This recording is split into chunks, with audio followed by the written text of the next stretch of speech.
جب ساکن کو حرکت دی جاتی ہے تو کثرت دی جاتی ہے، تو قانون کے مطابق پہلے حرف کو ساکن کو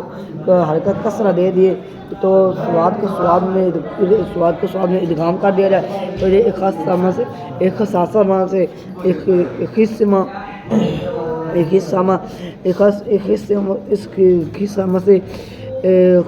حصہ بن گیا۔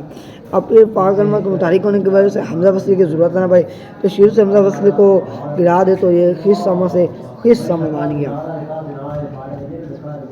نقل حرکت کے مطابق پہلے حرف کو متحرک ہونے کے پہلے حرف کی حرکت کو نقل کر پہلے حرف کی نقل حرکت کے مطابق پہلے حرف کی حرکت کو نقل کر کے ما قبل کو دے دیا پھر سوال کا سوال ادغام، تو یہ ایک سما سے ایک سما اور ایک سما سے ایک خاص سے